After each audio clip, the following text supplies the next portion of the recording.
నమస్తే. ప్రస్తుతం మనతో పాటు సీనియర్ జర్నలిస్ట్ దాము బాలాజీ ఉన్నారు. ఆయనతో మాట్లాడదాం. నమస్తే సార్. నమస్తే. Sir, 'Arjun son of Vyjayanthi' cinema ఎలా ఉంది sir? Arjun son of Vyjayanthi ఈరోజు రిలీజ్ అయింది. చాలా గ్యాప్ తర్వాత మన కళ్యాణ్ రామ్ చేశాడు. సో ఇది దాదాపు 1000 థియేటర్లో, వరల్డ్ వైడ్గా 1000 థియేటర్లో రిలీజ్ అయింది. Pre cinema release business, pre release theatre business 22 కోట్లు చేసిందని చెప్తున్నారు. సో దీంట్లో ప్రధానంగా కళ్యాణ్ రామ్ హీరో, తర్వాత సాయి మంజరేకర్ హీరోయిన్, విజయశాంతి, తర్వాత మేకా శ్రీకాంత్, పృథ్వీ, సోహల్ ఖాన్ అని ఫస్ట్ టైం హిందీ నుంచి విలన్గా చేశాడు. ఇక టెక్నికల్ క్రూ విషయానికి వస్తే ప్రదీప్ చిల్కూరి, ఆయన రాజా చేయి వేస్తని ఒక సినిమా చేశాడు, తను ఈ సినిమాకి డైరెక్షన్ చేశాడు. దాని తర్వాత Ashok creations and NTR arts ఇద్దరు సంయుక్తంగా దీన్ని ప్రొడ్యూస్ చేశారు. తర్వాత మన కాంతారా ఫేమ్ అజనీష్ లోకనాథ్ మ్యూజిక్ చేశాడు. రామ్ ప్రసాద్, ఆయన మన పాపులర్ తెలుగు కెమెరామెన్, ఆయన కెమెరా చేశాడు. సో బేసిక్గా స్టోరీ విషయానికి వస్తే ఇది తల్లి కొడుకుల మధ్య ఘర్షణకు సంబంధించిన సినిమా. కాన్ఫ్లిక్ట్ అంతా కూడా తల్లి కొడుకుల మధ్య ఉంటుంది. ఈమె విజయశాంతి ఆఫ్టర్ లాంగ్ టైం ఒక పవర్ఫుల్ పోలీస్ ఆఫీసర్గా చేసింది, ఎస్పీగా, వైజయంతి. తన కొడుకు కూడా తనలాగే పోలీస్ ఆఫీసర్ కావాలనుకుంటుంది. అతనికి గిఫ్ట్ కూడా బట్టలు ఇస్తుంది, దాని మీద పేరు కూడా ఉంటుంది, అర్జున్ విశ్వనాథ్ అని. సో కానీ అతను అంటే క్వైట్ రెగ్యులర్ రౌడీగా మారిపోతాడు. రౌడీ అంటే ఒక మాఫియా లీడర్ లాగా మారిపోతాడు. సో వైజాగ్లో జరుగుతుంది ఇది. సో అక్కడ ఒక మాఫియా గ్యాంగ్తో ఈమె ఢీకొంటుంది. ఇతను ఈమెకు తెలియకుండా ఆ మాఫియా గ్యాంగ్తో ఇతను ఢీకొంటుంటాడు. ఫైనల్గా ఇతను ఒక వైజాగ్ని తన గుప్పెట్లో పెట్టుకునే స్థాయికి ఇతను వెళ్ళిపోతాడు. ఆ సమయంలో శ్రీకాంత్ కమిషనర్గా వస్తాడు. సో శ్రీకాంత్కి అర్థమవుతుంది, అప్పటికి ఈమె రిటైర్డ్ అయి ఉంటుంది. సో ఒక మాజీ ఐపీఎస్ ఆఫీసర్ కొడుకే ఇతను అనేది అతనికి తెలుస్తుంది. దీని తర్వాత ఒక ప్రీ ఇంటర్వెల్లో ఒక ట్విస్ట్ ఉంది. ఆ ట్విస్ట్ ఏందనేది మనం చెప్తే ఇది అవుతుంది కాబట్టి చెప్పట్లేదు. ఏదేమైనా బేసిక్గా తల్లి కొడుకుల మధ్య ఘర్షణకి సంబంధించిన సినిమా ఇది. అంటే కర్తవ్యానికి కన్నతీపికి అనే పాట ఉంది కదా, అలాంటి ఒక పాట కూడా దీంట్లో కూడా వేసుకోవచ్చు. అలాంటి ఒక ఇది పాత థీమ్ యాక్చువల్గా చాలా సినిమాల్లో వచ్చింది. నిజానికి ఇది మనకి భాష కానీ, అంతకుముందు పరిందా కానీ, ఇవన్నీ కూడా దాంట్లో ఏంటంటే బ్రదర్ అండ్ బ్రదర్స్ మధ్య పరిందాలో అది పరిందా కూడా ఎక్కడి నుంచి వచ్చిందంటే హాంకాంగ్ సినిమా ఏ బెటర్ టుమారో నుంచి వచ్చింది. సో అన్న తమ్ముడు పోలీస్ ఆఫీసరు, అన్న గ్యాంగ్ లీడరు. సో అక్కడ నుంచి అది మనకి ఒక రెగ్యులర్ కమర్షియల్ హిట్ ఫార్ములా అనమాట. దాన్ని తండ్రికి పెట్టుకోవచ్చు, ఎవరికైనా పెట్టుకోవచ్చు, తల్లికి పెట్టుకోవచ్చు, మార్చవచ్చు, అంతే. Formula same. అంటే ఒక ఫ్యామిలీలో తండ్రి పోలీస్ ఆఫీసరు, లేదా తండ్రి జడ్జి, కొడుకు దొంగ, లేదా కొడుకు ఇది. ఇట్లాంటి సినిమాలు మనకి చాలా, రామారావుది, నాగేశ్వరరావుది, అందరివి కూడా వచ్చాయి. బ్లాక్ అండ్ వైట్ నుంచి ఉంది. సేమ్ థీమ్ని వీళ్ళు కూడా ఎంచుకున్నారు. అంటే మనకి ఇదేమన్నా చెప్తే కథలు ఎక్కడి నుంచి వస్తాయి సార్ అని అడిగితే కరెక్టే. కథలు, పాత కథలనే మళ్ళీ తీసుకొని మనం వండుతుంటాం, కాంటెంపరీ చేసి. సో ఇది బేసిక్గా కథ. అయితే దీన్ని ఎలా ఉంది అంటే, కథ పాతదైనా కూడా చాలాసార్లు ఏంటంటే స్క్రీన్ ప్లే ద్వారా కొత్తగా చెప్పడం ద్వారా, రెండోది కాంటెంపరీగా కనెక్ట్ చేయాలి. ఎప్పుడు సినిమా అనేది కమర్షియల్ సినిమా లేదా పాపులర్ సినిమా ఏం చేస్తుందంటే కాంటెంపరీ రియాలిటీని రిఫ్లెక్ట్ చేస్తుంది. అంటే మరి మిర్రరింగ్ అంటారు, మిర్రరింగ్ కాదు. రిఫ్లెక్ట్ చేయడం వేరు, మిర్రరింగ్ వేరు. రిఫ్లెక్ట్ అంటే దాన్ని వ్యాఖ్యానిస్తుంది, డిఫైన్ చేస్తుంది, ఇంటర్ప్రెట్ చేస్తుంది. సో మిర్రరింగ్ అంటే యాజ్ ఇట్ ఈజ్గా చూపించడం.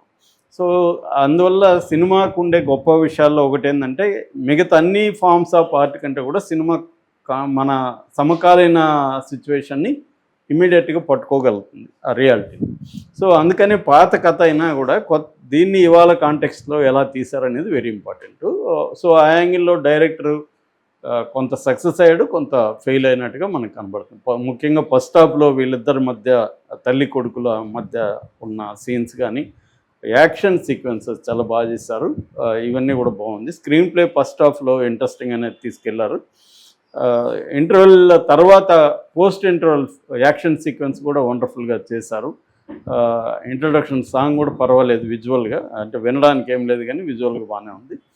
అయితే సెకండ్ హాఫ్లోనే డైరెక్టర్ ఫెయిల్ కనబడుతుంది. అంటే ఎప్పుడు కూడా మన కమర్షియల్ డైరెక్టర్లకి అందరికి కూడా ఉండే గండం సెకండ్ హాఫ్. ఎందుకంటే ఫస్ట్ హాఫ్లో పెద్దగా కథల ఉండదు కాబట్టి, మామూలు రొటీన్ ఇండియన్ సినిమాల ఫార్మేట్ ఏంటంటే ఒక హీరో ఇంట్రడక్షను, ఒక ఫైటు, ఒక సాంగు, ఒక రొమాన్సు, ఇట్లా సరదాగా నడిచిపోతుంది. ఇంటర్వల్కి ముందు ఒక బ్యాంగ్, ఒక యాక్షన్ సీక్వెన్స్, ఇంటర్వల్ బ్యాంగు. అంటే ఇంటర్వల్కి ముందు ఒక 10 నిమిషాలకు ముందు కథని స్టార్ట్ చేసి ఇంటర్వల్లో ఒక బ్యాంగ్ ఇచ్చి అసలు కథ అంతా సెకండ్ హాఫ్లో పెట్టుకుంటారు. This is the formula. So ఈ ఫార్ములాలో ఫస్ట్ హాఫ్ మనం కూడా ఆడియన్స్కి కూడా ఇంకా మనకి మన అదేమంటారు, మన ఓపిక ఇవన్నీ నశించి ఉండవు కాబట్టి సరదాగా చూస్తాం. సెకండ్ హాఫ్లోనే మనల్ని ఎంగేజ్ చేయగలరు. ఎందుకంటే ఇంటర్వల్ పాయింట్కి ఒక హుక్ వచ్చి ఉంటుంది, ఒక బ్యాంగ్ వచ్చి ఉంటుంది, సెకండ్ హాఫ్ ఎలా జరుగుతుందని ఒక హై మనకి ఇస్తారు. మనం అప్పటికి కొద్దిగా సగం అలసిపోయి ఉంటాము. అప్పుడు ఉండడమే కరెక్ట్, దాని ఏమంటారు, ఛాలెంజింగ్ విషయం. అక్కడ ఇతను ఫెయిల్ అయ్యాడు డైరెక్టర్. సెకండ్ హాఫ్ పరమ రొటీన్గా ఉంది, ఎక్స్పెక్టెడ్గా ఉంది, ఎక్కడ మనకి హైస్ లేవు. లాస్ట్ 15 మినిట్స్లో కొద్దిగా పర్లేదు, అక్కడక్కడ పర్లేదు. వీళ్ళకి అందుకనే క్లైమాక్స్ నమ్ముకొనే ఈ సినిమా తీసినట్టు. అందుకే మనకు పోకిరి గుర్తొస్తుంది దీంట్లో. తర్వాత మన ఇతను ఎవరు, జనతా గ్యారేజ్ గుర్తొస్తుంది. అంటే అనేక సినిమాల్ని కలిపి ఉండడం అనేది మన తెలుగు వాళ్ళకి లేకపోతే ఇండియన్ సినిమాకి అలవాటే. ఒక 10 సినిమాలు, కమర్షియల్ సినిమాలు చూసి కలపడం. కొంతమంది హాలీవుడ్ని, మన రాజమౌళి లాంటి వాళ్ళు హాలీవుడ్ని కలిపితే, పూరి లాంటి వాళ్ళు ఎందుకు సార్ అంత దూరం ఇక్కడే కలుపుదామని కలుపుతుంటారు పులిహోర. అలాంటి ఒక పులిహోర సినిమా అనేది నో డౌట్. బట్ దీంట్లో కూడా హైలైట్స్ చెప్పుకోవాలంటే పర్ఫార్మెన్సెస్ ఇద్దరిది కూడా. విజయశాంతి ఒక పవర్ఫుల్ పర్ఫార్మెన్స్ ఇచ్చింది చాలా కాలం తర్వాత. ఆమె ఇటు తల్లిగా ఘర్షణ పడ్డం కానీ, ఇటు సిన్సియర్ పోలీస్ ఆఫీసర్గా ఒక గ్యాంగ్స్టర్ని లేకపోతే మాఫియాని ఎదుర్కొనే క్రమంలో తన కొడుకే అటువైపు ఉన్నాడు, ఒక ఇల్లీగల్గా ఉన్నాడు, లాని తన చేతిలోకి తీసుకున్నాడు అన్న ఒక యాంగిల్లో ఆమె పడే ఘర్షణ కావచ్చు, అదంతా కూడా బాగుంది. దానికి క్వైట్ ఆపోజిట్గా కళ్యాణ్ రామ్ కూడా తల్లిని అర్థం చేసుకొని అట్ ద సేమ్ టైం తనని అర్థం చేసుకోలేని తల్లి పరిస్థితిని చూసి బాధపడడం, ఇవన్నీ అనివార్యంగా, అంటే లాక్ అటు ఇటు ఉండడం అనేది ఎప్పుడైనా కూడా ఆ ఘర్షణకి ఈజీగా స్కోప్ ఉంటుంది. అది ఇద్దరు కూడా పెర్ఫార్మెన్సెస్ బాగా చేస్తారు. అట్లాగే మిగతా వాళ్ళు కూడా, అంటే ఆ అమ్మాయి హీరోయిన్ సాయి మంజరేకర్కి పెద్ద పనేం లేదు, ఇతను వైఫ్గా చేసింది, ఆ అమ్మాయికి పెద్ద స్కోప్ లేదు. శ్రీకాంత్ ఉన్నంత వరకు బాగా చేస్తాడు, అట్లాగే బబ్లు పృథ్వీ బాగా చేస్తాడు. ఇక్కడ ప్రధానమైన లోపం ఏంటంటే ఈ సినిమాలో, యాక్షన్ సినిమాల్లో ఎప్పుడైనా కూడా విలన్ స్ట్రాంగ్గా ఉండాలి. విలన్ స్ట్రాంగ్గా ఉంటేనే దాంట్లో పెప్పు వస్తుంది మనకి. వీక్ విలన్ని కొట్టడంలో ఏముంటుంది? అందుకని మీరు హాలీవుడ్ హిట్ అయిన యాక్షన్ సినిమాలు అంతా చూడండి, విలన్ స్ట్రాంగ్గా ఉంటాడు. హీరో విలన్ని ఆపకపోతే ప్రపంచం నాశనం అయిపోవడం, లేకపోతే గ్రహాలు మునిగిపోవడం, లేకపోతే ఇంకోటో జరుగుతుంది. అందువల్ల హీరో పని ఏంటంటే విలన్ ఆపడమే హీరో పని హాలీవుడ్ సినిమాల్లో. ఆ విలన్ మనిషిగా ఉండొచ్చు, లేదా ఒక డైనోసార్ ఉండొచ్చు, ఇంకోటి ఉండొచ్చు. ఏదేమైనా స్ట్రాంగ్ యాంటాగనిస్ట్ అంటారు, స్ట్రాంగ్ యాంటాగనిస్ట్ ఉండాలి. ఆ స్ట్రాంగ్ యాంటాగనిస్ట్ని సర్టన్ టైం పీరియడ్ లోపల హీరో ఆపాలి. That is the basic line of Hollywood action సినిమాలు. ఇక్కడ అది ఫెయిల్ అయినారు వీళ్ళు. ఆ విలన్ని స్ట్రాంగ్గా పెట్టడంలో, ఆ క్యారెక్టరైజేషన్ స్ట్రాంగ్గా చేయడంలో ఫెయిల్ అయ్యారు. సో అంటే కథనంలో తడబాటు, రొటీన్నెస్, విలన్ని స్ట్రాంగ్గా ప్రొజెక్ట్ చేయడంలో ఫెయిల్యూరు. క్యారెక్టర్ ఆర్టిస్ట్ సపోర్టింగ్ క్యారెక్టర్స్కి అంటే సబ్ప్లాట్లు కానీ స్టోరీ కానీ ఏమీ లేదు, వీళ్ళిద్దరి మధ్య నడుస్తుంది బేసిక్గా, ముగ్గురు మధ్య అనుకోవచ్చు. సో అది ఫెయిల్యూర్ కనపడుతుంది. అట్లాగే యాక్షన్ సినిమాల్లో మామూలుగానే మనకి రొటీన్ ఫార్ములా ఏంటంటే యాక్షన్ అండ్ ఫ్యామిలీ డ్రామా, ఇది రొటీన్గా అనేక హిట్లైన సినిమాలు కొన్ని వందలు మనకి చెప్పచ్చు. ఇది కూడా అదే ఫార్మేట్లో తీసుకున్నారు, తప్పేం లేదు. కానీ ఫ్యామిలీది రొటీన్గా ఉంది, యాక్షన్ది రొటీన్గా ఉంది. ఈ రెండు ఏదో ఒక కొత్తదనం ఉండాలి, అది లోపించింది. సో అందువల్ల ఇది మంచి సినిమా కాబోయి ఆగిపోయినట్టుగా మనం చెప్పుకోవచ్చు. ప్రధానంగా మైనస్లు చెప్పుకోవాలంటే సాంగ్స్ ఏమి లేవు, సాంగ్స్ మైనస్.